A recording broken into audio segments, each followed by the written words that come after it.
Last time it was really great to talk to you. I learned a lot. And there's still a lot of things that we spoke about in the previous podcast that have stuck in my mind to this day. It's literally a year later. I looked at the episode on my YouTube channel just before this, and it's been a year since we spoke. So yeah, welcome. Thank you for joining us. I didn't realize it had been that long. That's crazy.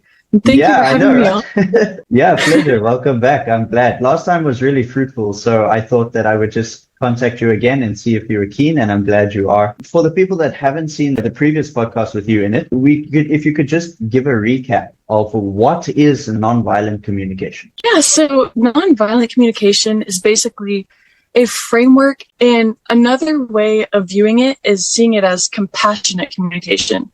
So basically, it just allows us to have empathy for other people and handle conflicts and to manage our emotions and to give compassionately instead of transactionally. And we do that through getting people in touch with their needs. Sure. Okay. So let me paint a picture of something that I understand from our previous podcast. And that's that when we were talking, I got the idea that nonviolent communication was a way to paint a larger picture of people. So it's like zooming out on a person and not taking them at just face value, seeing the larger picture of the people we're interacting with. So would you find that to be true? And would you like to add anything onto that? Absolutely. I think that's true because we like to label people and to judge them and criticize them and insult them. And so NVC kind of brushes past all of that. So what NVC does is it gives us a needs-based consciousness. And so if we are ever afflicted or we disagree about something, I'm able to see past my judgments that were already instilled in my mind from how I grew up. And I'm able to see what need of yours is not being met and what need of mine is not being met. And then we can come together to solve the problem where we're not butting heads and it's not me versus you. We can solve it by saying, here's the problem and here's how we're going to collectively try to solve this where we don't have like an enemy image of each other. Okay. So it sounds nice, right? It sounds very ideal, but does it work? That's the real question. Does it really work? Because when you're in a conflict with someone, it's so easy to just see all the bad in that person. You know, it's so easy to just lock into this defensive mode of thinking and defensive way of being. And you're just like, you're the problem. I'm right. You're the problem. And I think there was a nice point that I wanted to speak about was that the way of right and wrong thinking, you know, is it something that's useful for us thinking what I'm saying is right and what you're doing is wrong, or this is right and that is wrong? Is that just like, how do you say? Is that just like a conditioning we've been taught, this right and wrong way of thinking? Yes, exactly. That is a perfect way of putting it. We have been conditioned to think in a way of rightness and wrongness and good and bad. And whenever we think in a way that even implies those things, we automatically limit our understanding, either for ourselves or with other people or for the situation at large. And so if you actually want to make a change, you wouldn't want to limit your understanding, right?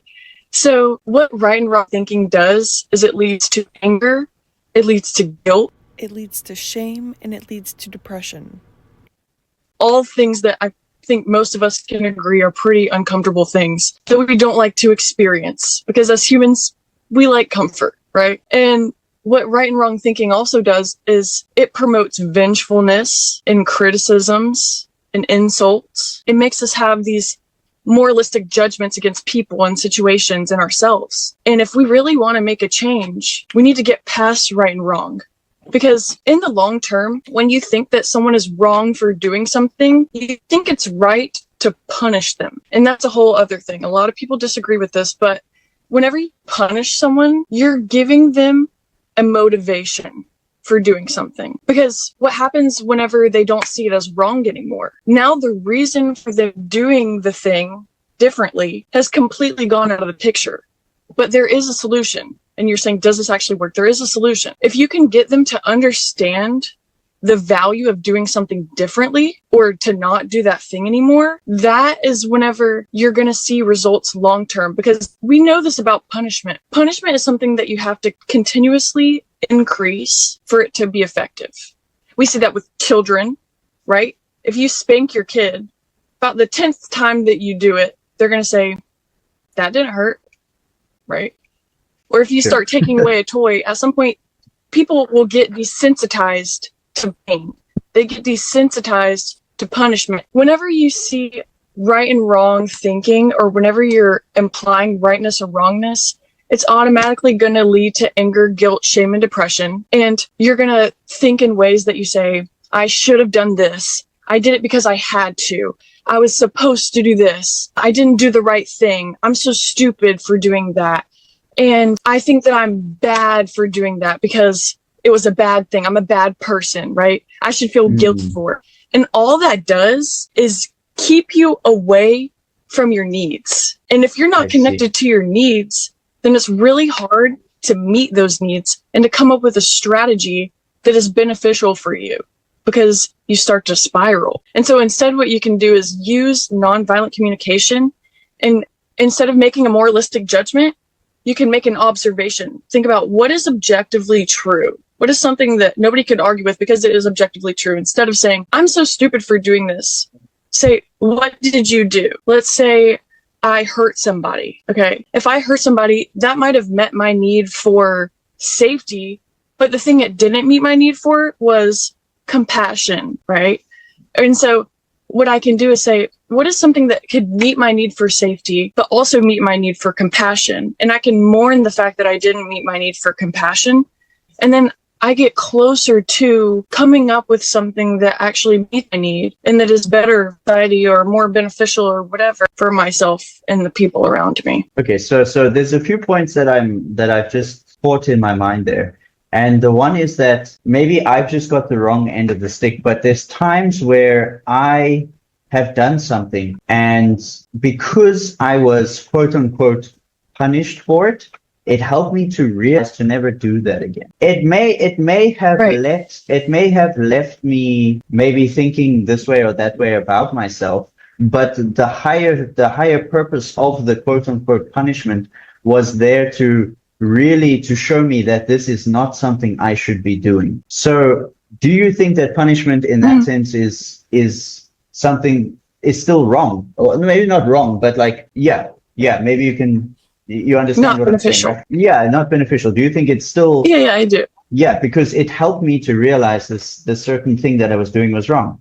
And I'm now realized that if I do it again, I'm going to have a similar reaction. And I don't want that reaction. So it does make me a little bit fearful, but it's not like it's a bad thing, because that thing is really not good for me, that action that I was doing. So the fear of that is actually beneficial for me. So what would you say in a situation like that? I'm not saying that punishment doesn't work. It does. Sure. And it's pretty effective. Like people do it in schools. People, teach their kids that punishment is like the only way that they will behave, right? But it doesn't last long, and it causes unnecessary pain. And that's the thing I'm trying to get away from. And so if your motivation for doing something is because you fear that someone's going to take something away from you, or you have a fear that someone's going to cause harm to you, and if that motivation is removed, you don't actually see the value in doing that thing for doing it. You see the value in it because you're scared of you're scared of something being taken away from you. Sure. So I think getting down to the motivation of why you're doing it is really important. And if you can get to that from punishment pretty quickly, then I don't think that it would be necessarily super harmful, but I do think it's still just causing unnecessary pain, and there's another way to do it. And that's why I'm resistant to punishment, because there is another alternative. But that's not me saying that if someone, does something really harmful to someone that is at the extent of someone else's safety, that you shouldn't use the protective use of force. That's not what I'm saying. But I am saying that to try to get someone to feel guilty for doing something is only prolonging the process of healing and actually making a difference. But don't you think then that guilt is also something that, like anger is a secondary emotion, right? So anger, we feel because we feel sad, or we feel, how do you say, disempowered because someone has done something and we didn't say something, so we feel angry, or they've crossed the boundary and that made us feel uncomfortable. So anger is that secondary emotion. Don't you think guilt is something that's similar? Guilt is there to tell us that there is something that's not right. So whether the person feels guilt or, it's actually not such a bad thing, because it's the feeling of guilt is actually there to help us to realize that what I'm doing is not right, or it's not beneficial. Yeah. I don't think that there's anything wrong with feeling those things. Yeah. Like, let me get that straight. Like, I don't think it's wrong to feel guilt or shame or depression or anger, but I'm saying that those four things are a direct result of moralistic judgment. So anytime that you feel those things, it's because it's tied to moralistic judgment. And what I'm saying is it is a secondary emotion, but the primary emotion is something like sadness. You can feel sad because you wish you did something differently, but to beat yourself up about it is causing unnecessary pain to yourself. Does that make sense? Sure. It's keeping you in a state of thinking and being, which is not necessarily helping you to move forward. Yes, exactly. Yes. So you're saying that's what nonviolent communication as a technique or as a way of thinking and being is trying to do, is uncover what's actually going on underneath all the different layers of complex emotions and conditioning and ways of thinking, and helping you to just realize the simple truth of what's going on inside you. Yes. As Marshall Rosenberg says, what's alive in you, which are feelings and needs.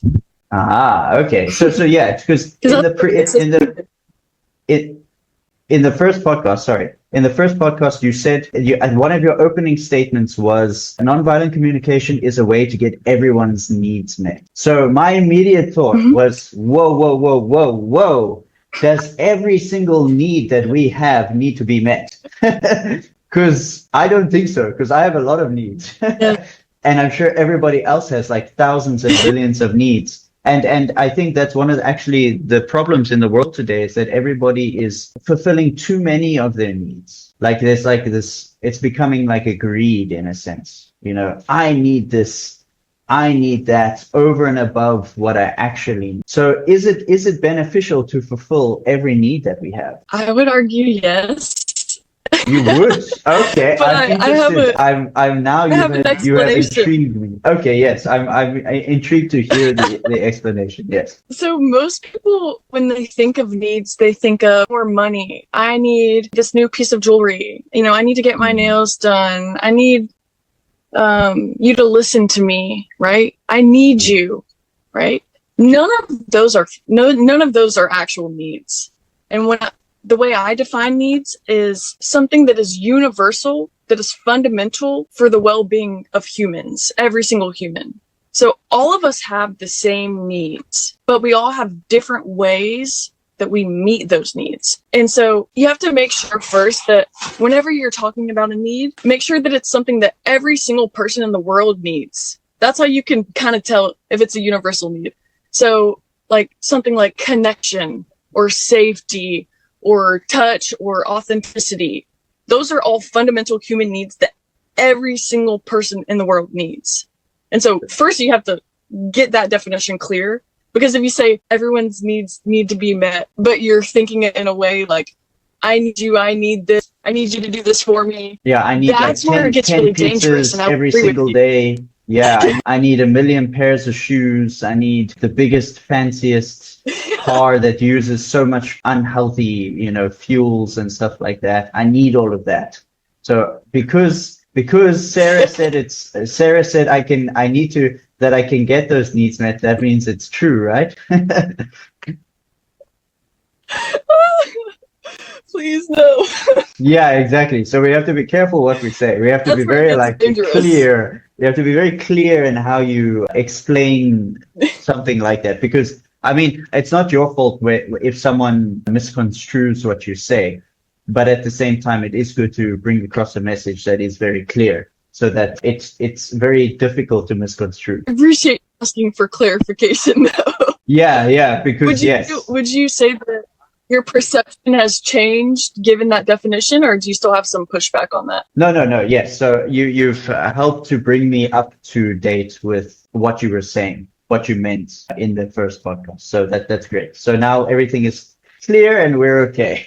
I'm playing a little bit of devil's advocate because I want to bring out the best in nonviolent communication. Not that I'm the person that's going to do that, but for just this conversation. Yeah. So and I can imagine a lot of people would be resistant to these ideas. So that's a good thing. Yeah, if you hear it with like a critical mindset or like coming from an analytical mindset, it could not make sense at face value. You know, so the statement like everybody's needs need to be met, that's crazy. That's a crazy statement, you know. But once you clarify it, it does make a lot more sense. It's sort of the thought keeps popping in my mind, like Maslow's hierarchy of needs. So there's certain there's certain things that every human needs to feel like a human in a sense. And then you get the most important ones and you get the ones that are not that important, but we still need them. So the most important ones come down to like really human things, a need for connection, a need to feel valued, a need to feel heard, a need to feel loved. And so I guess those are our core needs. Those are the things that you're saying need to be met. Not need to be met, but that every person can sort of embrace as parts of themselves that can be met through nonviolent communication, if we learn the technique and how to do it. Right. But the thing is, we want to make sure that we don't get attached to certain ways of meeting those needs. Because your strategy for meeting that need might not be acceptable to you in every single situation. Or it may not be the best strategy for you. That's just the one that that's just the one you're expecting, or that's the one that you've learned and grown up with, and that's what your parents subconsciously have taught you, or whatever the case may be. And so it may not happen that way, actually. So how does one identify something like that? How does one become aware? Because this sounds like a lot of information, right? And it's like the average person is just going to like, oh my God, I'm just so complicated. I'm not even going to try nonviolent communication because that doesn't even sound like it could work for me. So like, how do we bring that into something that's more simple? Is there a way to simplify what you're saying? There is a framework, and I can go over that if that's what you mean. Yes, sure. I think this is what we didn't really get into.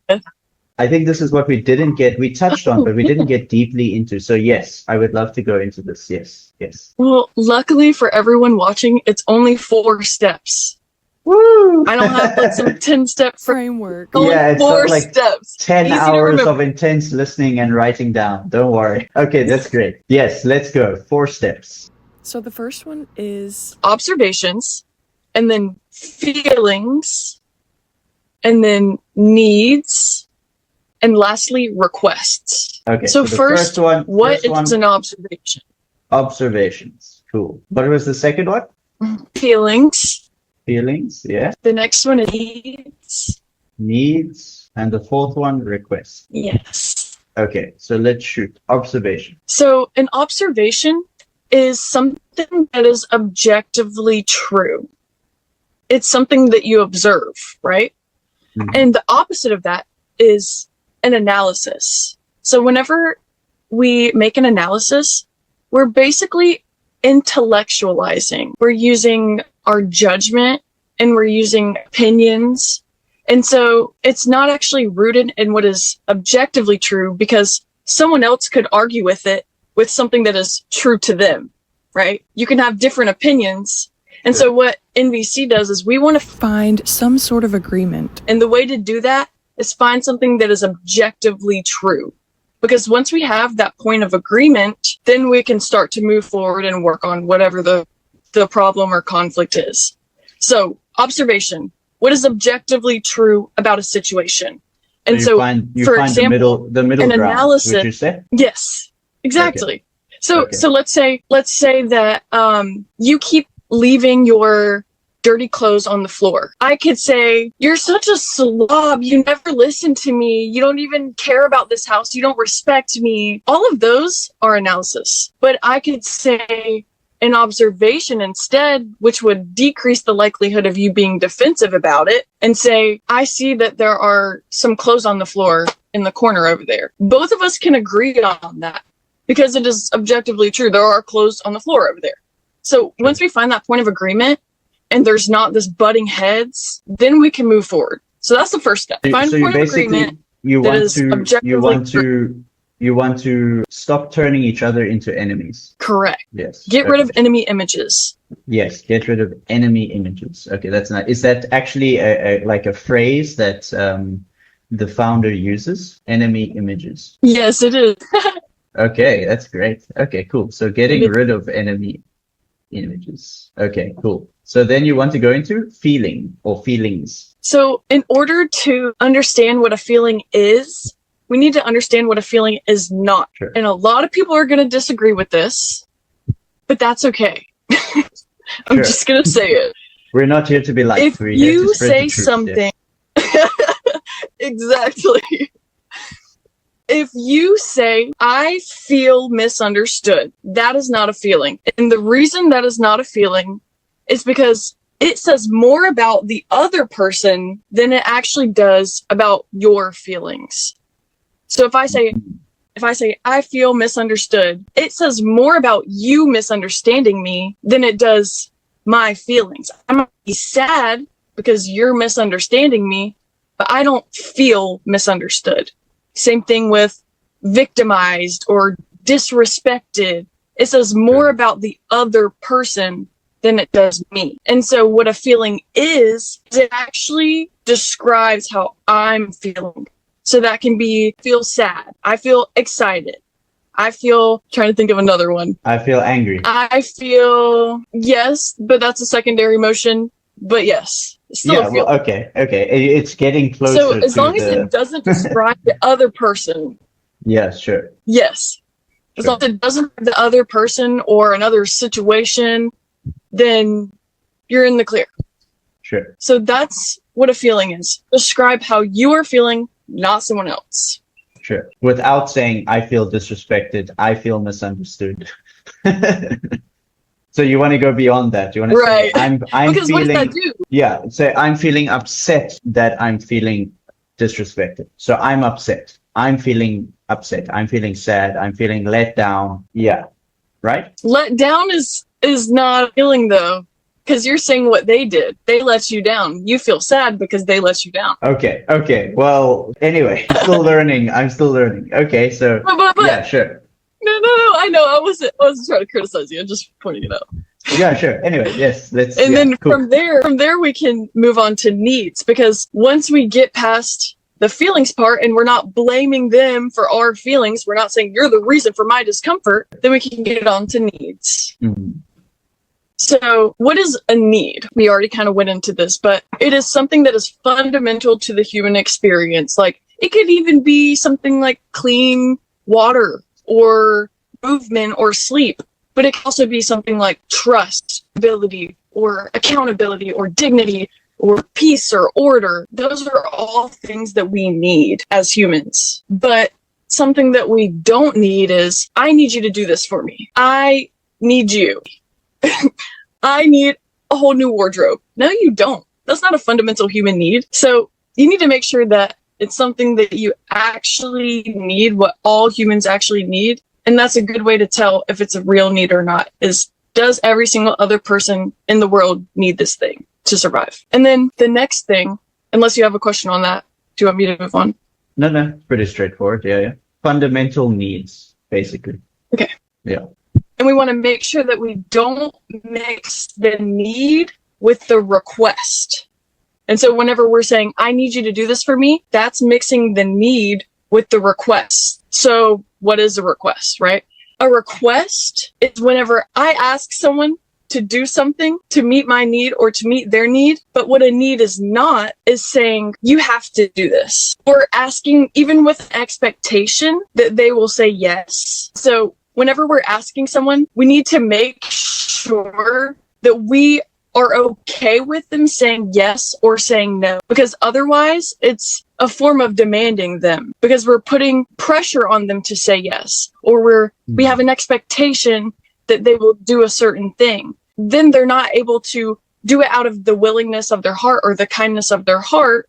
They're doing it because of pressure or an expectation, or because they've been demanded to, or they think they have to. So I was just going to say, can you give an example of a request done in like a healthy way? Here, I'll do not healthy versus healthy. Yeah. Good. Yeah. You can show the difference. Yeah, that'd be great. Yeah. So say I'm a mom, and I say, oh my gosh, your room is so messy. Go clean your room right now. That's a demand. Maybe my need is for cleanliness, and I would like you to clean your room, but asking for it in the way that I'm demanding them is implying that I'm not giving them a choice. And when someone doesn't have a choice to do something, they're not doing it out of the willingness of their heart. They're not doing it because they see the value in it. It comes down to that punishment thing, or that fear of someone not loving you, or things like that. And that's what leads to people pleasing, actually. The opposite of that is to make it a true request. We'll go through the framework. We can say, I see that you have a lot of dirty clothes and dirty dishes in your room, and I'm feeling uneasy because I have a need for cleanliness. Would you be willing to take the cups out of your room and put them in the kitchen sink and put your clothes in the dirty hamper? So you're making a actionable request. You're giving them a specific thing that they can say yes or no to, not just saying clean your room. Because if you say clean your room, what does that mean? He's going to shove everything into his closet. Sure. Yeah. Then You're being specific with your request. Able to say yes or no.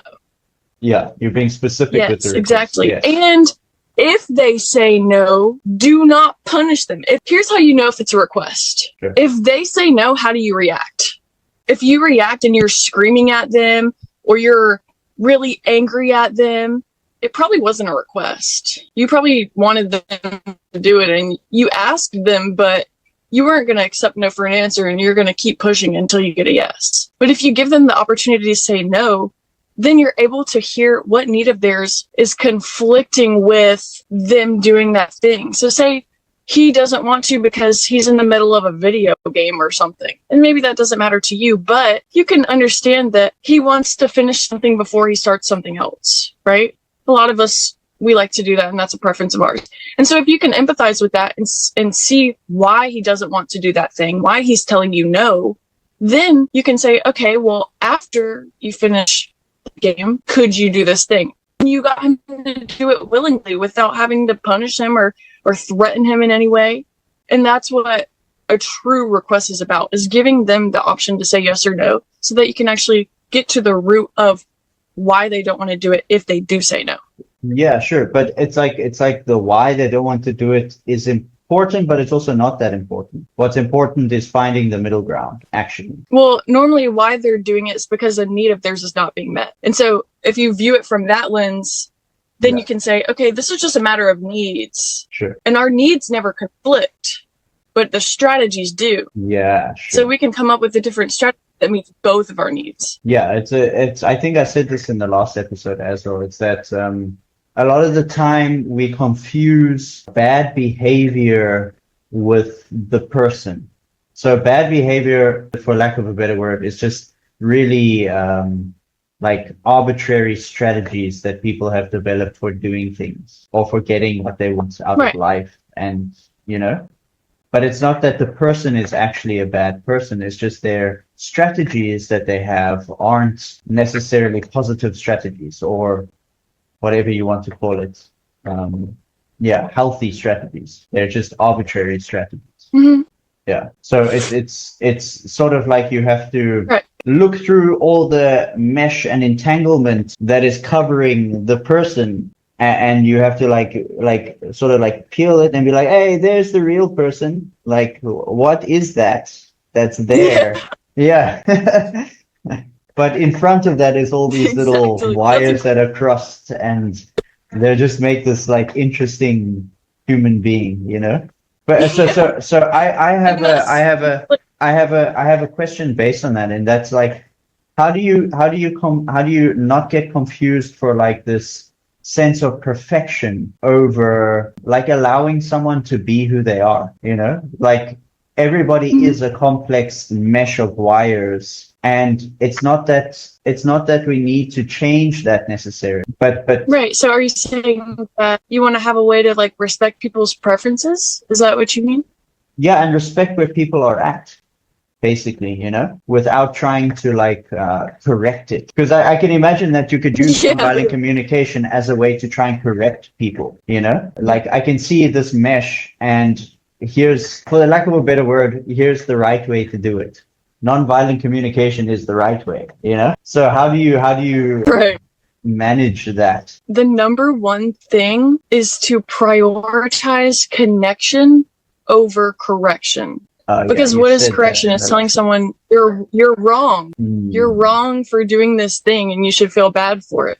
That's what mm, correction is. So let's say even in school systems, they teach this. They say if they don't get the same answer as you, then they're wrong. mm, And basically their punishment is getting a bad grade, right? mm, But let's say there's a kid and he gets the answer wrong, and say I'm a teacher. If I was to use nonviolent communication instead of trying to make him feel bad for getting it wrong or make him think that he's wrong, I can say, hey, this is what I got for this answer. And I see that you got a different answer. Can you show me how you got that? And so it's coming from a place of trying to connect with him and to understand what got him to that point.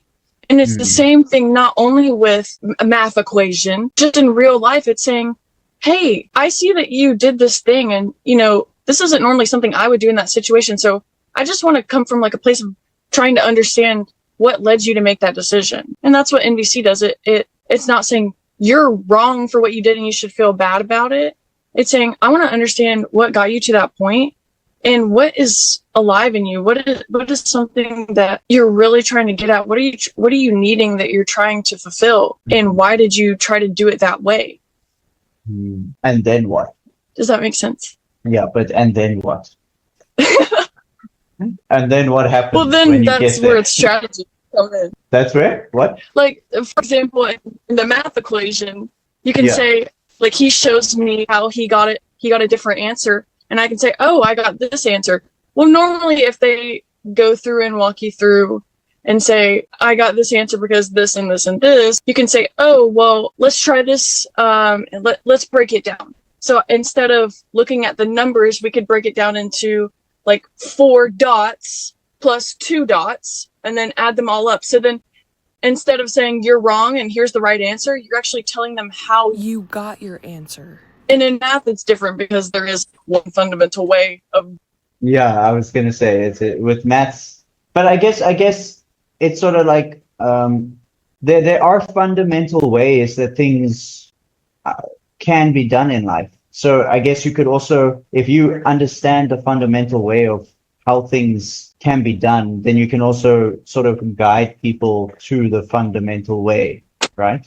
So you could find out what's really going on in the person, what's alive in the person, and you could understand that this way that they're doing thing is a bit arbitrary, and it's definitely mixed with a lot of weird conditioning. But there is a fundamental way for something fundamental the person could link into, and then to sort of get them to think about it, at least, if they're not willing to What would you make say a is an change. example? A way of something that's fundamental is that we're all connected to each other. So something that's fundamental, I think, is that there should be a level of respect for each other. And I think that's something fundamental for all of us, but not just for humans, but for animals and plants and every living entity around us, is that, yeah, we're all living beings. So we should all, I would say should, but there can be respect. Yeah.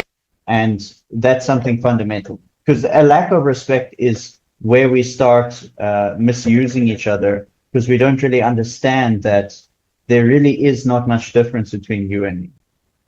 It's only the outer coverings that create, and there's the sense of distance and my situation and your situation. There are some things that can create this illusion of difference, but really there's more things connecting us than things that are different between us. So that's something fundamental. Yeah, you're saying that you think everyone should have respect for each other.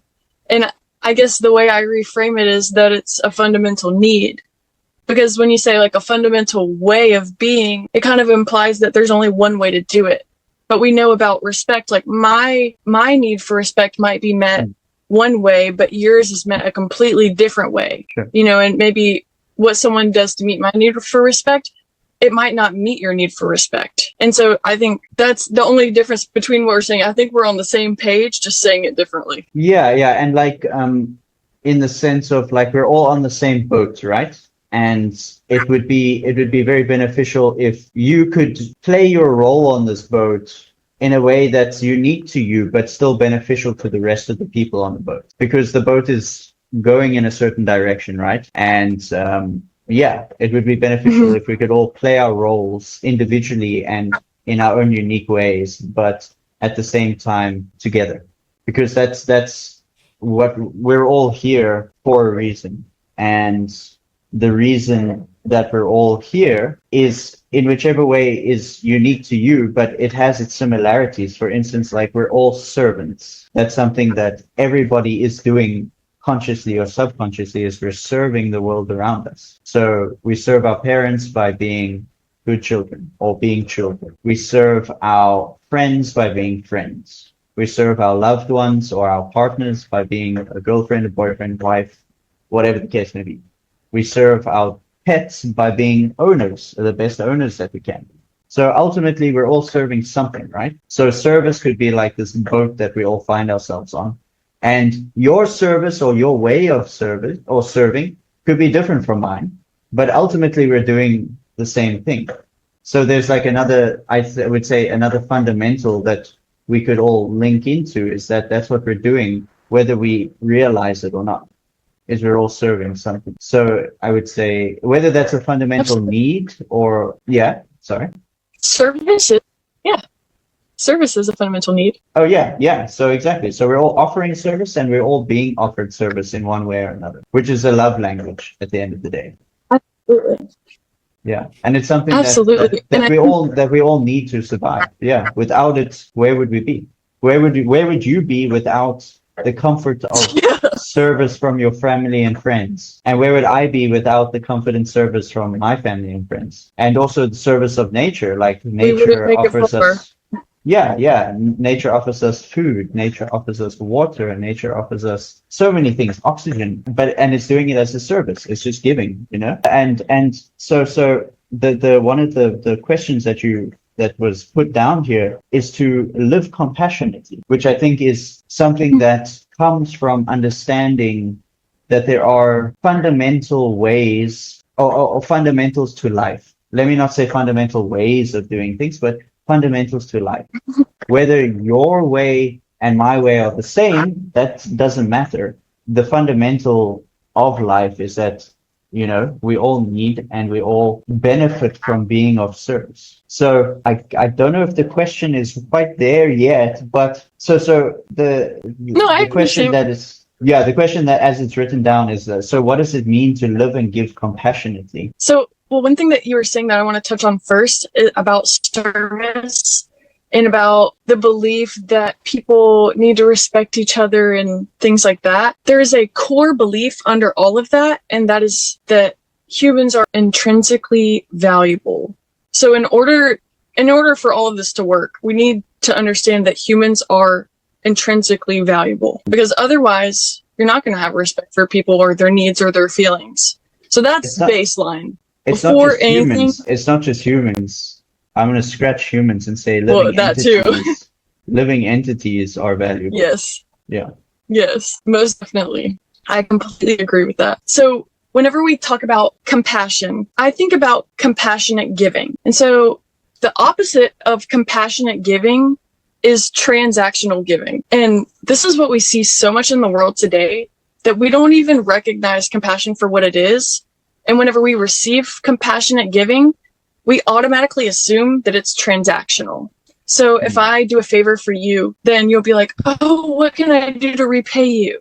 Right? You're basically implying that the only reason I did it was so that I could get something from you. And so that is the opposite of compassion. Whenever you're doing something compassionately, when you're loving someone compassionately, there are no expectations or strings attached. And if there are, that's transactional giving, transactional loving. It's not compassionate. And compassionate giving means solely giving out of the joy that you get from giving, not because you have an expectation that others will repay you or do something for you in return. It's solely because you get joy from doing that thing for somebody. And you could see it as meeting your need for their respect or to respect others or to connect with others or something like that. So you can tie it back to your needs if you want to. But NVC is really helpful because compassion requires a feelings and needs consciousness. And it allows for empathy for others and for ourselves. We get to give out of a place without feeling guilty or being pressured. Because when we do feel guilty or if we have some sort of expectation, then here's the thing. That's what makes people pleasers. If I think that the only way I can contribute to you is when I am pressured to, or the only way that you can do something for me is if I pressure you. If you raise someone up that way, they're going to be a people pleaser because instead of aiming to serve someone out of the kindness of their heart, they're aiming to please someone. And so the biggest thing is shifting from don't try to please people. Don't expect things in return when you do things. Don't even expect a thank you. I know that's far, but don't even expect a thank you. Don't have any strings attached. Because then you're doing it for the thank you. You're doing it because you're getting something out of it. You're doing it because you're benefiting in a way where you're going to get something in return. And instead, you can give where you're not assured. And where you're not going to make the other person feel guilty because you did something for them. You're not going to hang it over them. And you're not expecting something in return.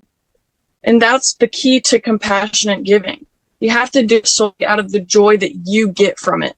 So it's all good and well to say give compassionately or to live compassionately, but how does one do that in a world where there's so many people who will just take and take and take and take? So for example, like you could paint this really nice picture. This is all you have to do is just give. That's all you got to do. But there are people that will insistently just take and take and take and take. So where do boundaries fit in? And is that a part of giving compassionately? Because from what you're just saying is that you should just give, right? You should give from the goodness of your heart. And so what if someone has a really good heart, but the rest of the people around them don't?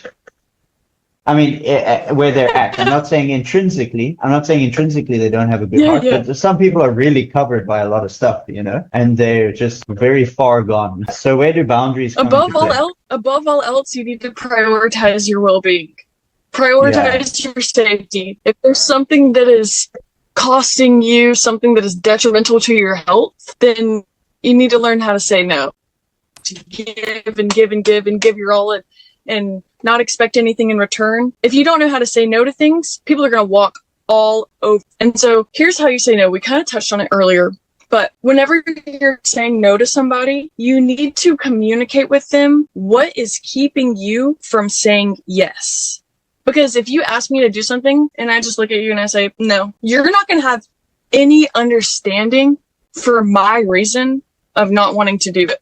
But if I tell you, no, I really need some space and I was going to take today off to meet my need for space and to have privacy and security, and you're setting that boundary, you're letting them have the opportunity to meet your need. So they're not seeing it as something you're taking away from them. You're not taking an opportunity away from them by saying no, an opportunity to contribute to your well-being. Yeah, so if I could just put it into different words, is that you're allowing someone the opportunity to serve you. Correct. Instead of seeing it like, oh, like I would and I really wanted to, but I got a lot going on and blah, blah, blah, blah. And now I'm just making excuses and I feel bad. And I'm telling you that, what I have going on is not really that important because I've even feel anxious telling you about it. And I think that you're not going to understand me is basically the tone of what I was just saying. But if I say, here's why I can't do it, because I have this need that I already promised myself that I was in serenity and I was gonna be on a vacation that week, and it was something that I didn't want to cancel. Yes, that's a strategy for meeting my need for peace. But if that's one of my boundaries is that I need a week to myself in a year, and then you ask me to hang out that week, then I think it's important for us to be able to say, hey, this is something that I promised myself that I was going to do, or something that I want to do instead. And here's the need that it meets for me. And here's the need that doing what you asked me to do doesn't meet. Like, I'm not getting my need met by doing the thing that you asked me to do. Then once I can understand what your need is and asking me that thing, we can come to some sort of agreement. Say you asked me to hang out that week. I had a vacation. Then if I say I just needed that week to myself, we could schedule something for the next week, because the only thing that was in the way of me saying yes to you was that I had a vacation. But let's say that I didn't want to do it. Let's say that I just completely didn't want to do what you asked me to do, no matter what. It was a hard line, because we come across those things at some point. The thing is, we need to understand that we don't need to be tied to a specific strategy. So the person that's making a request is throwing a specific strategy at you. It's not a fundamental need. They're not saying, I need you to do this thing. Let's say they're saying, I need connection.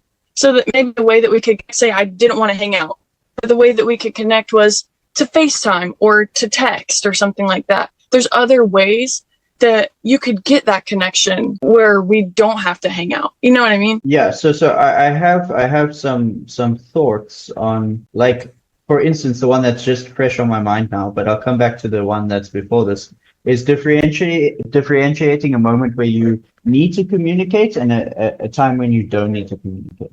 Because I found, like me, I'm an aloof person. So I would like to learn to communicate better, but I've also found that my aloofness provides a space where I've just realized sometimes I don't need to say anything, and that's okay too, you know? So we're talking a lot about communicating, discovering needs, but where does those moments fit in where you just don't say anything? And that's because sometimes saying nothing is even better than saying anything at all. Does that have a place in nonviolent communication? I'm sure it does, but I'd just like you to elaborate on that if you can.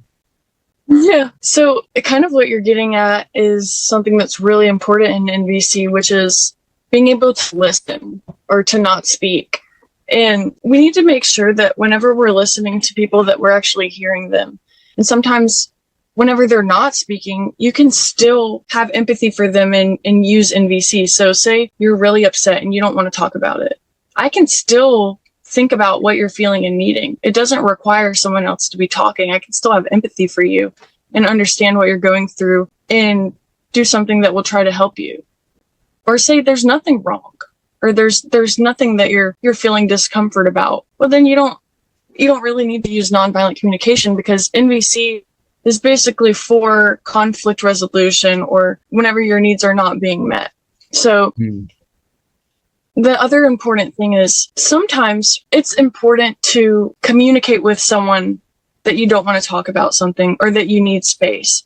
So you can say, like, I tend to not open up about my feelings a lot, or I tend to process things internally instead of externally. You know, some people have that preference. So if you communicate to someone that is your preference, and then you say what need it meets for you, you say it meets your need for serenity or peace or like self-trust or stability or something like that. Then if you can communicate that to someone, they're a lot more likely to have empathy for you and to actually respect your request and not talking about it. But if you can't communicate that, then they're going to think you're ignoring them, or they're going to say, why do you not care? But is that really up to you? How do you not? That really, like, for instance, I'll paint a picture of a situation I recently have found myself in, is that I've had a lot of opportunities to do different things. And oftentimes I initially said yes to a lot of things. And then I got myself so like tired out by doing everything that I realized I needed to like learn to say no a little bit. And so now, instead of saying yes, I will just say, I'm going to think about it. And that's all I say. I just say, I'm going to think about it.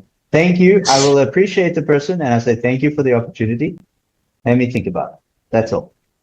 So I think what I'm trying to ask inadvertently is that, is there a need to communicate so much? Or is it, it's like for me, when I say I'm going to think about it, that for me is enough. But for someone else, it could not be enough, So maybe I care too much about what other people think in that instance. But for me, it's okay just to say I'm going to think about it. Even if I don't actually respond to them, just saying I'm going to think about it means that I'm busy and I'm going to take some time and I'll reflect on it. But I may not get back to you, or I may not actually take the offer. And that's okay. I don't need to say anything further from there. Because if it was something that was really important and something that was like aligned for me, then there would be a moment that comes after me saying I would think about it that would bring us together and something would happen, right? Because I also believe that there's a higher power out there. It's not just me and you and everybody. So if there's an opportunity that is supposed to be taken up by me, then after I've said I think about it, I will think about it more, and then I'll come to a conclusion of some sort, right? And then we'll have a discussion. But sometimes for me, just saying I'll think about it is enough, because it's like a boundary. It's like, it sounds like a cool idea, but I don't know if it's for me, basically, Yeah. Well, I think there's a difference in saying. Okay. Yes. Yes. I think there's a difference in saying that you'll think about it and actually meaning that, like you're being truthful in saying that you will consider it. Yeah. But then there's another way that you're kind of saying that you already actually made up your mind, but you don't want to tell them that. If you did want them to know that, you would just tell them that. And so I think it's not that. It's more there's a little bit of. I'm genuinely no. When I say I'm going to think about it, I'm genuinely going to think about it, because I'm the type of person that if it's not for me, I'm going to say it, because I'll just know it's not for me, But if I'm curious about it and I'm interested in it, but I've also got a lot going on, then I will think about it and see if I can find a space for it. But if I can't, then it's just like, then it's just not for me. Yeah. Because sometimes thinking about it. I think communicating that is the biggest thing, though. Yeah, sure. But for me, saying I'll think about it is enough. Or am I the one that needs to be more communicative, is what I'm asking. Well, it depends on your relationship with someone. Like, for example, I wouldn't say that only because I would want them to know that I'm going to come up with an answer or I'm not. So if it's a no automatically, then I don't want them to be waiting around for an answer from me. Sure. But then if there actually is a possibility and I just need to work out a time or create space for it, or there's something that I need to make sure of before I do that thing, then I would just tell them that. I say, hey, I have a lot on my plate right now and I really don't have a lot of free time, but in the future, I'm leaving the door open so that there might be an opportunity to do that again. And then they won't be asking you, hey, did you think about it? Did you consider it? Because we all know when someone says like, oh, I'll think about it. How long does it take to make a decision? It takes as long as you to say yes or no. I think that sometimes, yes, I agree with you. And I think also sometimes that in saying I'll think about it, it's like you can feel that this is a no moment, that maybe this isn't the right person. So like, for example, just trust me on this one. This is something that I've developed. It's like a special skill. So for instance, I come to you, Sarah, and I say, Sarah, I have this wonderful idea. I would like you to be a part of it. And you say, and I tell you all the details, and I say this and this and this is what I would require of you for this, and this is what it entails. And you're like, okay, Devon, let me think about it. And you don't respond to me. Some time goes by. And then in that time that goes by, my intuition tells me it's a no, because it just doesn't seem like the right thing. Maybe I was rushing too much, or maybe there's something else that needs to take place first. So there doesn't need to be a communication other than that. Does that make sense? But are you expecting someone to read your mind? No, I'm not expecting someone to read my mind. I'm just expecting someone not expecting anything. Actually, I'm just, how do you say? I think sometimes saying I'll think about it is enough. Like less is more sometimes, right? I think if the other person is on the same page as you, if they know what that means to you, then I don't see a problem. But I think not letting people know your priorities, or that you need space, or that you're not going to make a decision. Sometimes people just pick it up, right? I mean, sometimes I know I do. I'll pick it up. I'm not I saying get it everyone though. has to be like me. You want them to take the hint. Yeah. Exactly. Not because I'm scared to say something, because I just don't feel like I need to say something. So yeah, not everyone is gonna get the hint, and that's fine, because then we can communicate and I'll say, I'm sorry, I did think about it, and no. But sometimes the hint is very big and it's there to be gotten.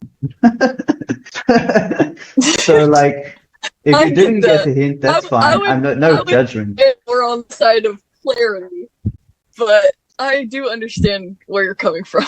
Yeah. Anyway. So yes, because I am a very busy person. So it's not, I am definitely not trying to be rude to anybody, but I have a lot of things that I'm trying to do. And this is, I'm so grateful we're saying it. I'm saying this now is because that's how boundaries, so having a purpose helps with setting boundaries, because when you have a purpose, when you have things you're busy with, then it's easier to say no to things that aren't in line with what you're doing, because you already be like, I'm so full of doing things that this is just something very extra that I don't think would be very beneficial for me to do, because I'm already really full of things. I'm already doing a lot of things. So it's like someone said it to me, I follow this guy called Gary Vaynerchuk. I don't know if you see his stuff on Instagram. Anyway, he said it's like you have to learn to be selfish in order to be selfless. So that means learning to say no to things that are going to consume too much of your time, so that you can continue giving in the area that you're already giving. Because when I am on my purpose, a part of my purpose is to give to other people. That means that if someone comes along and is like, hey man, this and this and this, hey, this and this, we need you here, we need you there, I'll think about it, because I'm already busy with a lot of things and I'm giving in this direction, but you wanted me to give in those directions, and that's going to stop me from giving in this direction. And sometimes that's good, but a lot of the time that's also not very good, because it stops the flow of what I'm doing, you know? So coming back to the point is that I've seen is that purpose is I can imagine also a very big thing for NVC, discovering who you are and what your purpose is, because that will help you to have healthy boundaries with the world around you. I absolutely agree. And I love how you tied it to service, because if you don't have a purpose, then what's your motivation for service? You know, it's going to be rooted in something that is not greater than yourself. And that means it's not stable. If your purpose is rooted in something like getting money, that's something that you can't directly control. You can provide value to other people in a way that brings you money, but being able to focus on your actions is something you can actually control. And having your purpose as something higher than yourself, you're relying on something that's not finite. Because the motivation for something finite will be finite as well. Whereas the motivation for something more eternal will be eternal, because it's never ending. Exactly. And it's not changing every second. Because like once you get all that money, then what? What's your purpose now? What's your purpose to serve others once you get all that money? There's none. It's like I've got what I want, so now I don't need anything anymore. I don't have a purpose anymore. In order to serve other people, and in order to pour into other people's cups, as some people like to put it, you need to pour into your own cup first. Otherwise, you have nothing to give. If you don't love yourself, how are you expected to love other people? If you don't even know how to serve yourself or value yourself, how are you going to value other people? I know I keep going back to people pleasing, but if your main goal is something that is out of your control, things are going to go terribly. And what I mean by this is like, if your goal is to try to make other people happy, right? you can't control other people's feelings. That is not to say that you can't contribute to other people's feelings, but you do not determine how other people Feel. And a lot of people say, oh, you can't make everybody happy, but I like to say you can't make anybody happy. because you can do things that would normally make someone happy, and that day it just doesn't. But that's not because of you. You're not responsible for how other people feel, but you are responsible for your actions and how you respond to what they do or what they say.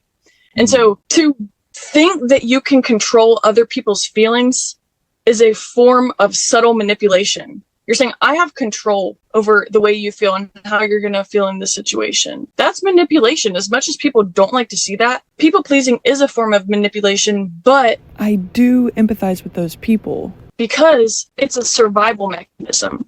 They were taught, in order to meet my needs, in order to do these things, I need to please People. and they think that by trying to make other people happy, it's making them happy. But that's not the case, because they neglect their own needs at the extent of trying to make people happy, when that's literally out of their control. So aiming to please someone is really detrimental, and the shift that we can do is aim to serve people. So I'm really glad you pointed that out. Yeah, so I don't know if we touched on, but then what would the difference be between pleasing people? Because in my mind, you're going to end up having to please someone, but like you shouldn't be attached to the outcome, because it may be pleasing, it may not be pleasing. But we have to please people in today's day and age. It's just the way the world works. It's just something that it's the way the game is played, right? If I go around thinking I don't have to please anybody, that is a freeing statement, but there will be a point where you realize that I do need to please somebody, right? Not because I need to, because it's like reaffirms my value, but because that's just the way the game works, right? So there is a need to please people. Yeah, there is a need to please people, but it's not like you have to constantly please every single body to have a sense of value in the world.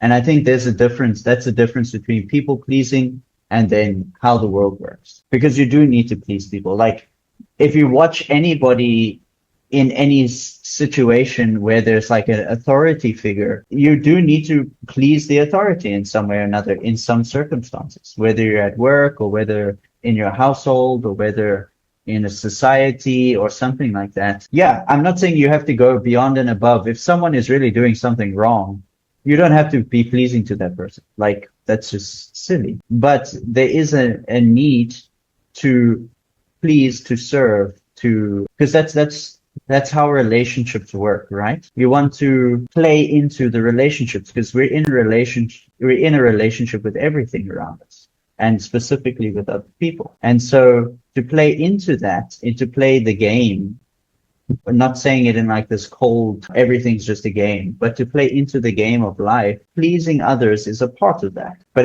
it should come from a healthy space, not from this, I use it to determine who I am. I use it to determine my value. Because if you do that, you're not only manipulating or trying to manipulate others to give you a sense of value, but when they don't give it, then you fall even further down and you're like, I'm really not worth anything. I already felt like I wasn't worth anything. Now I feel like I'm worth even less than what I was feeling. Yeah, I totally get what you're saying, and I think you have a healthy perspective of it. I think just the wording that I use is different, but both pleasing people and serving people are about action, taking action for others, right? But pleasing people implies this idea that our actions can make other people happy, when really it's their thinking that does that. But when we focus on serving other people, we focus on the actions that we can take that can contribute to their well-being. So basically, we're not taking responsibility for their feelings, we're taking responsibility for our actions. So let's say you do something to please someone and it doesn't, then it's rooted to your self-worth. If you're doing something to please someone and it doesn't please them, then you think you're a bad person or you didn't do the right thing. And it just creates negativity. It creates a mindset where it's not enjoyable to take action for others because you're basing it on someone else's pleasure as opposed to what you can do for them. Yeah, I Does think that in any make sense? I get what you're saying. Yeah, I think we're on the same page. Maybe we use different ways of expressing our ideas. Yeah. I think we're on the same page. Yeah, and I think the main thing is that it just comes down to having a sense of detachment, because your actions may be pleasing to someone and they may be the complete opposite to someone else. It may even be pleasing to someone on one day, but completely displeasing to that same person on another day. And detachment comes from having a healthy sense of self-esteem and having boundaries. Because when if you're focused on something, other things don't bother you that much. Someone's rude to me one day, that's fine. It doesn't really matter. I've got things I need to do. You can be rude. It's cool. Still need to focus on what I'm doing. So be rude, get it over with, so I can focus, It's a sense of detachment in a healthy way. Maybe that's a bit of an odd description, but or analogy, but yeah. Well, it's like you're not sucked into other people's pain, or you're not sucked into your own pain. You can see it for what it is. Exactly. This person is just stressed. This person is just needing some attention or something like that. So, okay, get it out. We done? Great. Let me finish what I'm doing. In a kind way, We done. Yeah. So, yes. So another thing would be interesting to touch on this note is about happiness. Sure. Is that something that you want to hear more about? Yeah, I mean, I have my own theories on happiness, so I would like to see.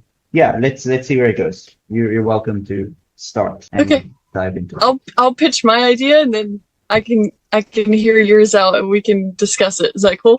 Sure, yes. Okay, so we were talking about pleasing other people or trying to make other people happy, and how I think that that's potentially harmful. But I also think that creating happiness as a goal for even ourselves is potentially harmful. And a lot of people would completely resist this idea because nowadays everyone's trying to teach people how to live a happy life. That's the thing. Everyone's just trying to be happy. But if you have that as a goal, like we were saying, that's finite. That's unstable. Because what does it mean to be happy? It's a feeling. And feelings are wavering and changing all the time. So if what your motivation is rooted in is trying to chase something that is not even there all the time, then you're going to be running around crazy, not even knowing what your aim is. And this is a really cool analogy that has changed my perspective completely on this. You've never eaten a meal and thought, I hope this meal is so filling that I never have to eat another meal. So why would we apply that same logic to our feelings? It's like, if we say, I'll be happy when I get the house, I'll be happy when I get the boyfriend, I'll be happy when I get 1 million subscribers on YouTube. You're saying that you want something that's going to make you so happy that you never have to do anything else to be happy again. And that's just not how it works. Like a one cure for everything, right? I just need this one thing. Just this one thing. Right. And then when you get it, you're like, no. Okay, now I need something else. It's just that thing, And then when you get that, you're like, no. But it's just this other thing that I really actually was needing the whole time, other than those other things. It's the same with all other needs. You're not going to do one thing and that need is going to be met for the rest of your life. That's just not how it happens. And so anchoring it in something that is wavering all the time and setting that goal of being happy it's just literally impossible. And it's going to lead you to be more unhappy because you're never going to be able to obtain it. And even if you get like 1,000 of your favorite meal, after like the 10th meal in one day, you're going to be over it. So it's not satisfying all the time. You'll eventually reach your satiation point and you'll be like, this isn't my favorite meal anymore. And so that's what happiness is like, basically. Happiness and sadness, they come and go of their own accord. And being attached to being happy or having it as a goal means that you're going to come and go. Basically, your energy is going to come and go of its own accord because you're chasing something that keeps jumping up and down all the time. Because, I mean, even in one day, Sarah, how often are you happy? Probably like a few times in one day, right? And then in some Yeah. some moments you're Yeah, also it's like, not a damn. continuous thing. Yeah, exactly. In some moments you're probably like mellow and you're neutral, and then some moments you're probably sad because I was overthinking this, or I was undervaluing myself, and I was like, whatever. Right. And then you have a realization, you're like, oh, I'm happy again. Woohoo! Yeah, so It happiness, fluctuates. yeah, all the time. And there's always something else that you'll need. Always Really, something. yeah, exactly.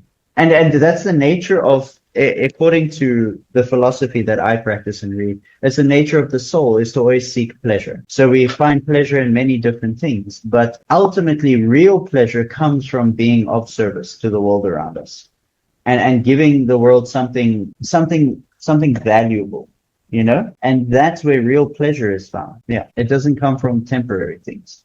It comes from more eternal things. So what's your view then? Would you say there's something that is more fundamental than pleasure? Because someone can do something that is pleasing to them but is harmful to others. So is there something that overrides the pleasure aspect? There's different levels of pleasure.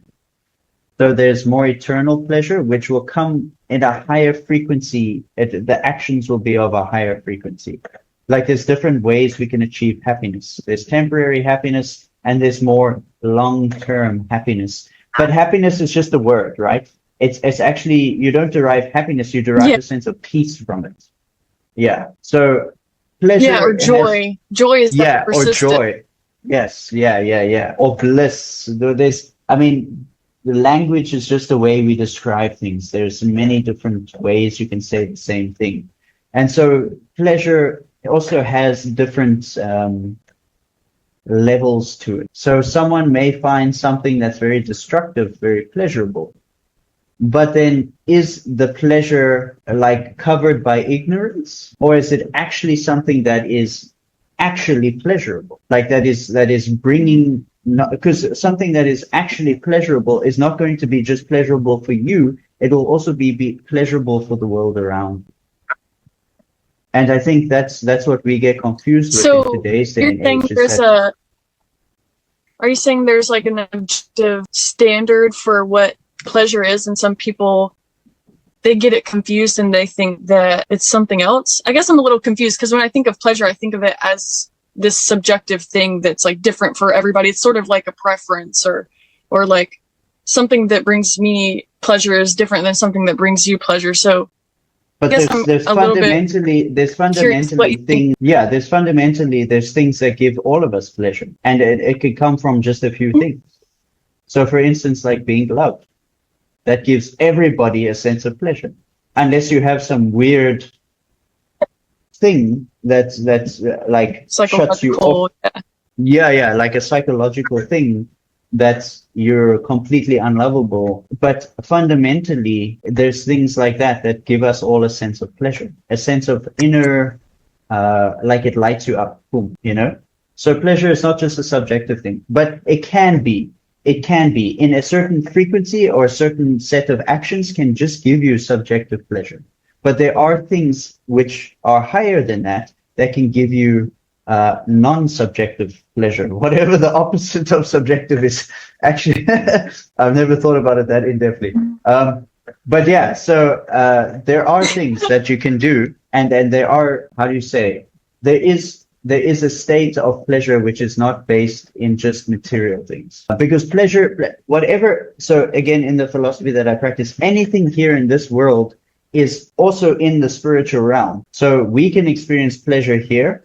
That means you can experience pleasure in a spiritual way too. So I guess to put it into simple terms, you get like more material pleasures, and then you get more spiritual pleasures. And so that would be the difference, because the material pleasures are generally short-lived and generally unfulfilling in the long term. Whereas spiritual pleasures are not short-lived, and they often fill you up long-term, or they sustain you for a longer time. For instance, for example, you have a spiritual encounter of some sort with something, God or whatever you call that, you're going to remember for the rest of your life, and that will sometimes can push people through the hardest times, you know, that just one moment of connection or whatever, you were praying or you read something or you you spoke to someone, or this Gotcha. thing happened. Yeah. And there was just this realization, this click, bing, or this feeling in your heart, or this knowing. And so those types of things are more eternal. Whereas something like, I'm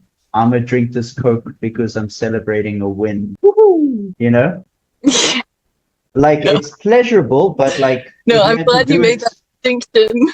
Yeah, if you do it continuously, every time I am winning, I'm drinking this Coke, your health is going to deteriorate. Like, yeah. So, Yeah. yeah. And then So, on the spirituality side is like caring for yourself and others, and that doesn't it conflicts with that, because you're not caring for yourself if you're doing that every single day. exactly. You're just Yeah. chasing the strategy, physical pleasure and yeah. not. The strategy is work. Yes. So the need for pleasure or for experiencing pleasure is in everything and every being, but the strategy of how we do it is very warped a lot of the time. So we think something is giving us, so I want pleasure, but we think this thing is going to give it to me, and it does, but only like this much. And then we keep chasing it, thinking it's going to fill up, but it's not. It's really just giving me that much pleasure all the time. It's not really filling anything up. You know, it's just giving me that, and I'm thinking that's eternal, you know? Yeah. And eventually you have to keep increasing it for even to feel the same amount. Yes, exactly. And that's what you see with addictions, and when people are obsessive in relationships, they're chasing the feeling instead of something that is tied to something higher, like their purpose or meaning in life. Mm. And oftentimes the pleasures we're looking for, they're not just given to us. It's not just that easy to get, because if it were easy to get, it wouldn't be valuable at the end of the day. Mm-hmm. So yeah, a lot of the things we're getting pleasure from are easy to get pleasure from, and that's why we go to them. It's people don't want It's to like put shortcut. in the work. Yeah, it's a shortcut, exactly. And the shortcut often doesn't lead us to where we want to be. Yeah. It's not fulfilling because we didn't actually put in the work to achieve the thing. Yeah, exactly. That makes a lot of sense. Yeah. And So ultimately, I'm curious, what is it that you practice or that you believe? Yeah, so go ahead. I practice Krishna consciousness. So basically it's just it's one of the ways to love God, basically. So yeah, I read books from ancient India called the Vedas. And it's all basically just strategies that were given to us by God and how to come back to Him. And one of the main strategies that God talks about is to understand the difference in pleasure, because we're all pleasure seeking, as I just said.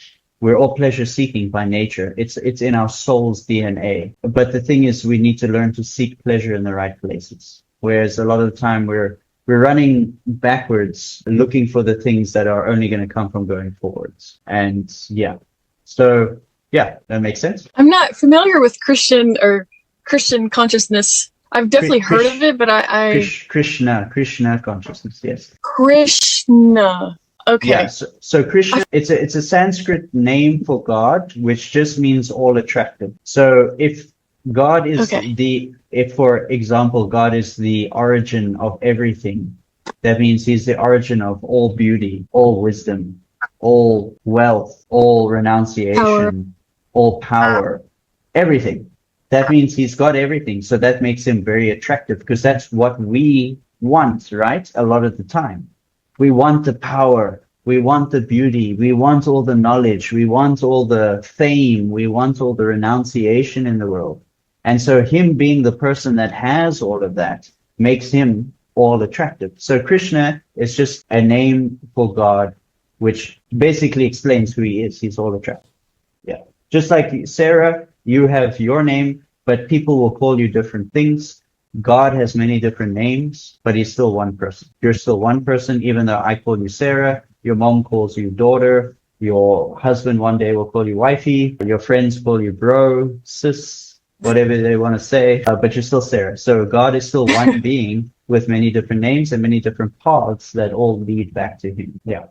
And each path has like its depth. No, I get what you're saying. And some go a bit deeper and some stay a bit more shallow, depending on the time, place, and circumstance that He wanted that path to show itself for that particular area or those particular people. Yeah, yeah, because God can do what he wants. I mean, he appeared to, who was it in the Bible, as a burning bush? He can do what he wants. He can come as a burning bush and speak to someone if he wants. He is the proprietor of everything. He has got all the powers in the whole world, even beyond this world. So, yeah. No, I love that I can tell where your heart is, and that you have a lot of care and a lot of love, and I can tell where your intentions are in that. And one thing I'm a little bit curious about, because I'm not really familiar with, what you practice. I'm not sure if you're familiar with hedonism. It's basically the idea that people pursue pleasure, but basically at any extent. And it's a practice. And so I was wondering what's kind of the difference between what you're saying is like, we all have pleasure and we all seek it out and we all need pleasure. And then someone who takes that and they have a hedonistic view where they're saying, oh, I want pleasure at any extent. I'll do anything to get pleasure. I'll do it at the expense of other people's well-being. Like, what is the thing that makes it different? Is it a higher power? Is it a belief God. In something that's more fundamental? Like, yeah, it's God. Okay. Because the people who are looking for pleasure in the right place will be looking for pleasure in God. So the pleasure comes from serving God. And that means serving other people in a way that brings them closer to God. So basically, God has told us to do certain things in order to come back to him or to have a relationship with him. Just like you as a person, in order you want to have a relationship or someone wants a relationship with you, you're going to have certain things that you look out for, right? Certain things that are just like yeses and certain things that are like big no-nos, So same with God. He's a person. So he has yeses and he'll also have no's. And so the no's are oftentimes what the other people are looking for, mistaking it for God's pleasure, the pleasure that he gives us when we serve him. Mm-hmm. Yeah, so there's a pleasure in serving him. Yeah, and oftentimes that pleasure is fulfillment. It's bliss, it's peace, it's ecstasy, it's joy, it's love, it's compassion for others. It comes in a very high frequency things, whereas the pleasure, quote unquote, hedonists are looking for and are experiencing. You could sort of twist some of those out of it. You could twist ecstasy out of it. I'm in a state of ecstasy, but all I'm just doing is it's base pleasures. It's very materialistic pleasure, and it can be misconstrued. But the thing is, it ends. It ends, and you have to get more of it, like an addiction, basically. It's not something that fills you up for an eternal amount of time. And I'm not saying that when you have a relationship with God, you won't experience sadness, you won't experience despair or separation, but those things are all spiritual in the sense of like, if I miss God because I'm not right with him, that's not the same as if I do something more material. That's like a spiritual missing. That means I want to come closer to God. So I figure out ways that I can come closer to him.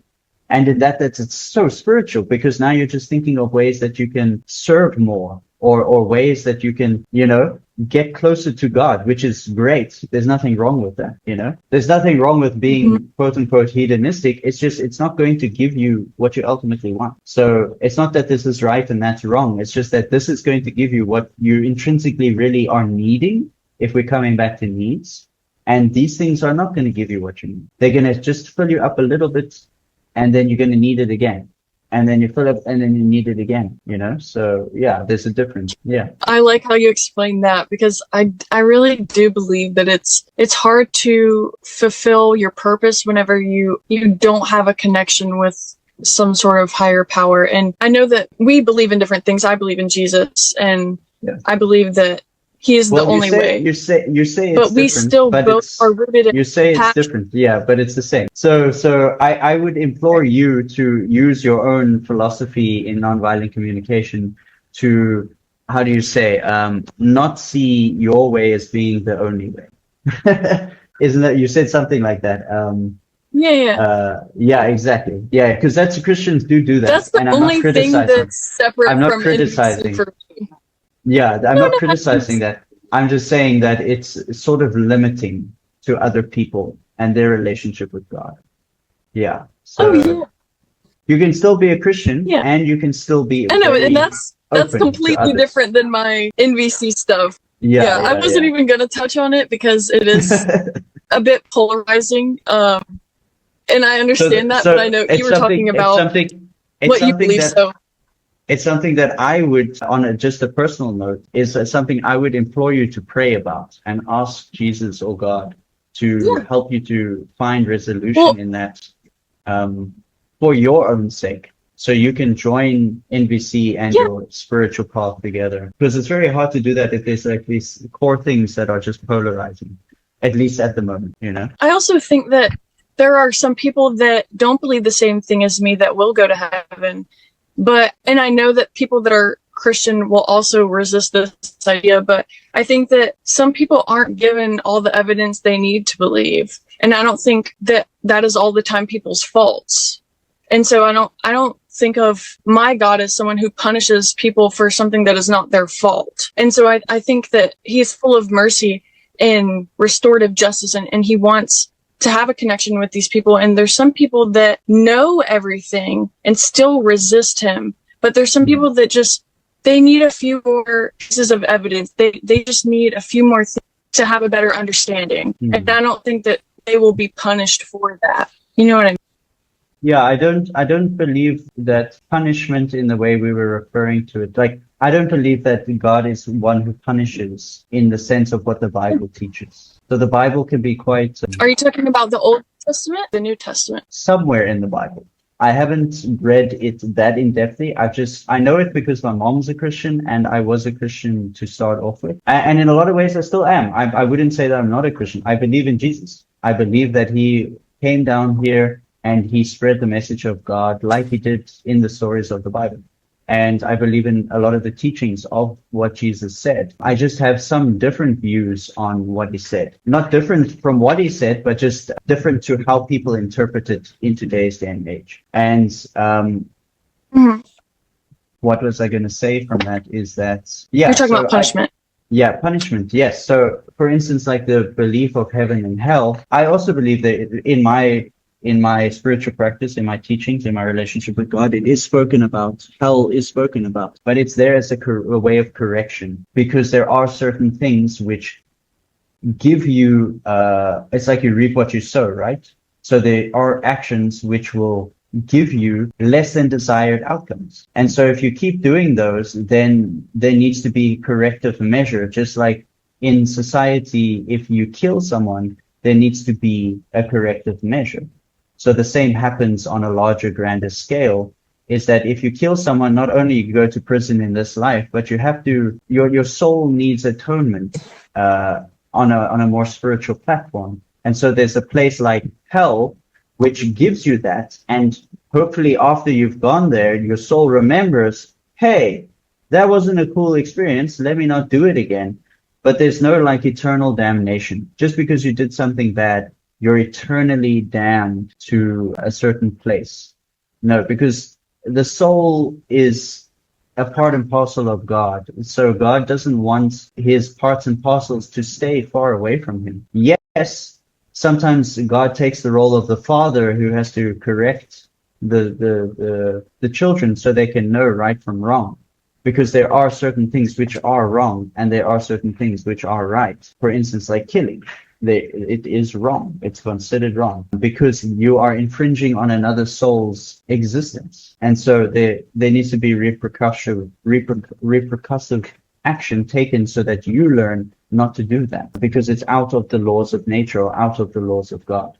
And so anyway, so long story short, is hell is a corrective place. It's like a prison. You go there and you go through your corrective process, and then you get released back so you can make your way back up to God again, because he wants you to come back to him, not because he wants you. He doesn't punish to keep you in punishment. He punishes you to learn your lesson so you can come back to him, basically. So it's like punishment from a place of love, like a father would a child or a mother would a child. I get what you're saying. Yeah. That makes sense. Yeah. And I don't know exactly where I stand on that, but I get what you're saying. And I don't think of God as someone that just punishes people because they go against him. Otherwise, he wouldn't have given us free will. You know what I mean? Like, yeah, he very gracious and merciful. And I think that there's this idea that he's really vengeful and that he wants to hurt people. But whenever I think about Jesus dying for our sins, I think of it as an act of mercy and restoring our souls. And if somebody rejects that idea and their intention is to go against God, knowing that their sins are forgiven and that they were born into a world of sin that they have no control over, but what they do have control over is accepting that mercy, but they willingly go against it. I think that's when there's sort of a hardening of the heart, because it's like you have the understanding, but you're not willing to open up to the idea that you are not responsible for your redemption, basically. Yeah, like there's nothing that you do, there's nothing you can do to save yourself. Yeah, it's very difficult to understand the workings of God. So we can speculate all we want about what he would do and how he does it. But all I know is that sometimes it's just better to focus on your own journey and your own path and your own relationship with God. And then if you're confused about something, pray about it. And then he will make it clear. Because he is someone who wants us to become clear on our relationship with him. So if we sincerely ask and pray, then there's no reason that he won't make something clear in a way that's good for us, and for our highest good. So, yeah, I think in that sense, if there's confusion around anything, then we should ask. We shouldn't stay in a state of confusion. We should get some clarification on it, because it could potentially be the thing that we really need to kick forward our relationship with God. And that's what's important at the end of the day, because everything else is just temporary. So the more we stay in confusion about our relationship with God, the more we're actually accepting the temporariness over him. And in that sense, that could be considered quite like I would feel hurt. Someone chooses, like my loved one chooses some weird situation over coming to me. I would be like, why? Just come to me, So I think because God is a person, right, and he has feelings and he's got a personality, that he wants us to come to him, even if we're confused about something that may seem like contradictory to him. But as long as we go to him with it, it's fine, Yeah. Yes, it's about that willingness to ask for that clarity. Yeah. And to be humble enough to say, I don't know. Yeah, it's the humility to go to him as well, even if it is something that may be like contradictory to him. And we say like, hey, God, I actually have a desire for something that is like maybe not in line with you. Can you help me? Or, I don't know, give me some better perspective on it or something like that. And the thing is, as long as we go to him, that's the whole point, right? Is that's building that trust and building that relationship with God. And it's it starts with humility. To your point, the thing that conflicted me the most with like NVC and Christianity for me is that the Bible implies that we should fear God. And when I think about, like, if I feared someone and the only reason I was doing things for them was because I feared them, it's not me doing it out of love, because those two motivations don't go together. But whenever you look at the Bible, the word for fear is not what we think it is. It's not because there's something that is dangerous or that your life is at danger or your safety is at risk. It was translated into fear, but really what it means is like how you would respect like your mother or your father. You have like a loving respect for them, and you do things because you know that they have your best interest in mind, and you're not doing it because you think that they're going to punish you for it. And that was like the biggest thing for me was I thought if there was this God that is all loving, then why are we told to fear him? Because wouldn't that make our motivation for doing the thing like a little skewed? Like it wouldn't be out of love. It wouldn't be out of us seeing the value in doing it. But then I realized that it wasn't actually like the fear that we think of in the world. It's more of like how we think of respect, if that makes sense. Yeah. I think, I mean, I could be wrong in what I'm saying, is that I think it's just a way to get people to listen in some sense, because like, imagine you need to imagine you need to get the attention of masses of people. Saying something like fear the wrath of God is something that can really get people to listen. But there should be a deeper explanation as well, because the wrath of God can be very destructive. He can do whatever he wants. You could see in the story of Noah and the ark, the flood came by God's arrangement. God is the proprietor of everything. So nothing happens, not a blade of grass moves without his instruction or willingness for it to happen. And so there's certain things which should be feared because in the context, it should be feared because it can be very destructive and it can be very overwhelming for little people. You know, we're all just little specks of dust, and something that, it should be, because it helps us to stay in line, but there's also a deeper explanation into that. It's not just fear God. He's not just a fear worthy God. The fear is the wrath of God comes from a place of love, like from a dad, as we were just saying so many times. Is that it's like a dad correcting his children. He doesn't correct you to make you feel like you are this worthless piece of nonsense. He corrects you to make you, to humble you, to bring you to a higher state of understanding in your relationship with yourself and with the world around you and with him. So it's bringing you to a space of respect, because we need to have respect for God. Yeah. And so there will be certain things that happen which shake you to wake you up to that respect. Because it's the respect of God that keeps us in line. Because you won't want to do something, like for instance, if you really respected me, you won't want to do something that you know is going to upset me very detrimentally. You'll be like, whoa, okay, last time I did this, this and this happened. And you'll be like, whoa, okay, now I know. So I respect you enough not to do that. And the same is the relationship with God, is that the quote unquote fear or the wrath of God, or the fear that we should have, can be translated into respect for God. And things happen to wake us up to having that respect and that humility, that he is great and that I am little.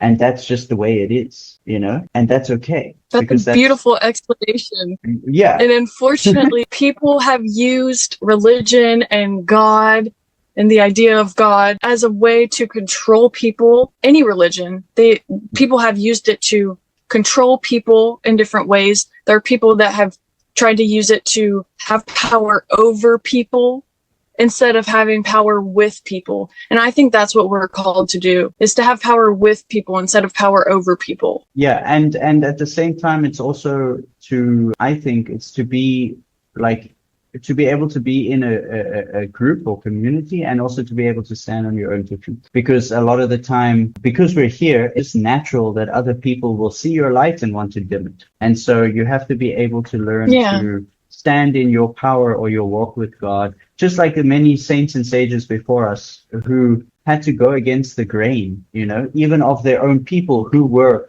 God-fearing people, who were spiritualists, quote unquote, and they were the ones that were actually turned out to be the biggest, I don't say enemy, but like the biggest adversary to those people. And so, so it's good to be able to learn to stand on your own two feet and to mix amongst the crowd and to serve the crowd, because ultimately that's higher than anything.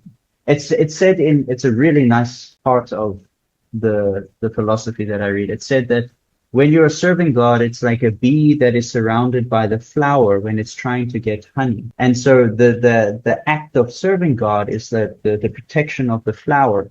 Nothing can really harm the bee because it's getting the honey, it's doing the service of God. And so that the flower is protecting the bee. So being in service of God and being of service to God protects us from the rest of the craziness of the world around us, just like the honeybee is protected. I like that. By the flower. Yeah, it's really nice. So it's important for us to stay in service. It's a cool analogy. Yeah, because that's what protects us at the end of the day. It protects our soul from deviating towards things that aren't necessarily for our highest good. Yeah. And it's important for us to be able to think for ourselves, kind of like what you're saying is like allow other people to have differing ideas, because at the end of the day, you can disagree with someone and it doesn't have to be an argument. So a disagreement is not an argument, and most people get those two things confused. But when you have a disagreement, you can focus on problem solving and you're not teaming up against each other. Yeah, exactly. You don't have like an enemy image. It's not me versus them. It's not me versus you. And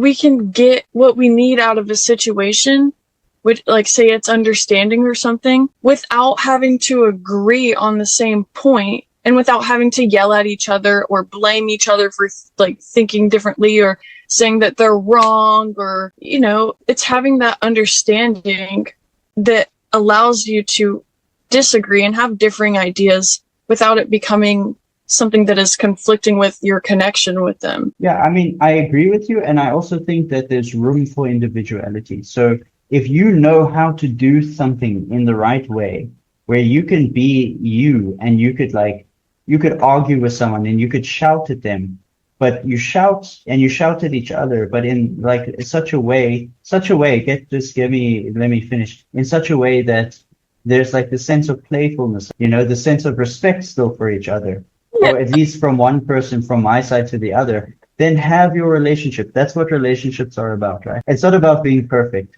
It's not about this perfect order of communication, this perfect way of, you know, this or that. It's about being you. And if you are the fiery firecracker type of person, then do that with a sense of respect and playfulness as an undertone, you know? It's like, you know what they call that in NVC? There's a name for it. Yeah, what? Shouting in giraffe. Yeah, there we go. It's like what I picture is like you're being this certain type of person, like you're on a stage, but you have a flower behind your back. So immediately when things settle down, the flower comes out and you're like, hey, you know, we're still brothers and sisters, or you're still my friend, or I still respect you and love you just as God does. That was just for the moment, because sometimes it's necessary. Sometimes someone needs someone to shout at them in order for that conception to crack, and that's what is necessary, you know. But anyway, I'm not saying I'm an expert. I'm just saying that there's room for all of these nuances, because life is multicolored and it's beautiful.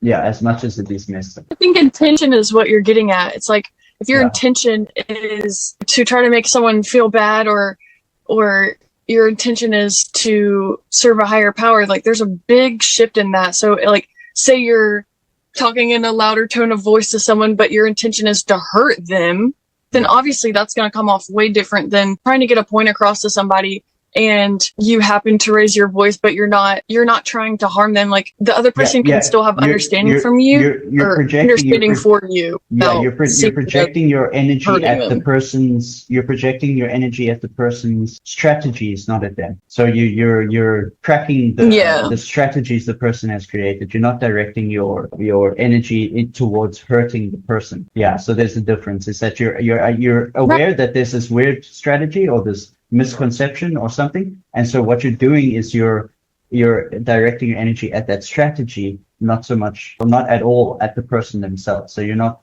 addressing the character, you're not demeaning them or breaking them down. You're just you're not saying what you did was bad and you're a bad person for doing it. Exactly, which the person, you know, in some sense needs, but maybe that's not the best way to do it. The strategy is what's the issue, not the person. I agree with that. Okay, Sarah, so is there anything else that you're wondering? No, this has been a lovely conversation, and it is getting super late here, so I would love to continue. Maybe we need to do an episode 3 at some point. That would be wonderful. Okay, I'm down. I'm sure we was not expecting it to take this turn.